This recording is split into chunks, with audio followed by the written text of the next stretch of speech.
आपको आंसर आता है, उसकी होड़ में मत लगो कि हाँ इसका आंसर ये है। तो उसके हिसाब से तो आपको जेईई मेंस में 40 मार्क क्या 50-60 मार्क तो ऐसी फिजिक्स में आ जाने चाहिए। आप लोगों को आदत हो गई है लेक्चर को देखने की, तब तक आप अपने टेस्ट को इंक्रीज नहीं करेंगे, आपको इम्पैक्ट नहीं पता लगने वाला। जब तक आप अपने कंसेप्ट से नहीं जा रहे तो आपको सीखने का आपने अपना दरवाजा बंद कर रखा। पीवाईक्यूज कराते थे, जनरली बच्चे रटे रटाए जवाब देना स्टार्ट कर देते हैं। अरे इसका आंसर ए है, इसका आंसर सी है, इसका आंसर डी है।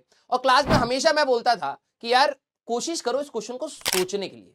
आपको आंसर आता है, उसकी होड़ में मत लगो कि हाँ इसका आंसर ये है। जब तक आप अपने कंसेप्ट से नहीं जा रहे तो आपको सीखने का आपने अपना दरवाजा बंद कर रखा है।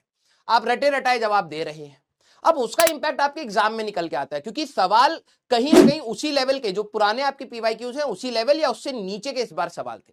दैट मींस अगर आपको सही में आता होता जो आप क्लास में खटखट खटखट जवाब देते थे, तो उसके हिसाब से तो आपको जेईई मेंस में 40 मार्क क्या 50-60 मार्क तो ऐसी फिजिक्स में आ जाने चाहिए थे, नहीं आ रहे, है ना। अब आपको एक बार यहां पर ठहर के ये चीज सोचनी पड़ेगी कि गलती कहां हो रही थी। गलती ये हो रही थी कि जब आपको आपके लिए करना था तब आपने नहीं किया। टीचर का एक एक रोल है, ऑब्वियस एक रोल है एक रैंक में, ठीक है। कोई इसको 0 नहीं कह सकता, कोई इसको 100%, एक परसेंटेज का रोल है। लेकिन यहां से ना जितना परसेंट आप एफर्ट लगाएंगे, अब टीचर का रोल और कम हो जाएगा, क्योंकि सारी चीजें पढ़ा रखी है। आप में से कई सारे होते हैं सर पुराना दोबारा फिर से पढ़ा दीजिए।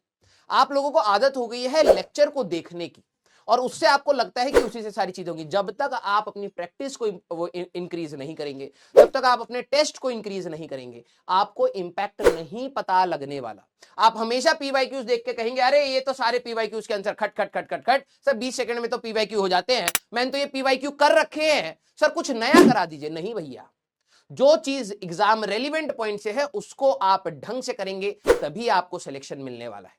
अगर आपने वो जो 10 क्वेश्चन 10 सेकंड में आप लोग क्लास में कर देते थे या लपा मार देते थे, आज उसका इंपैक्ट आपको फील होना स्टार्ट होगा। अगर उस पर थोड़ा सा भी दिमाग लगाया होता, थोड़ा सा भी सोचा होता कि यही फॉर्मूला क्यों, यही अप्रोच क्यों, इस तरीके से कैलकुलेशन क्यों, तो शायद आप उस गड्ढे में नहीं पड़ते।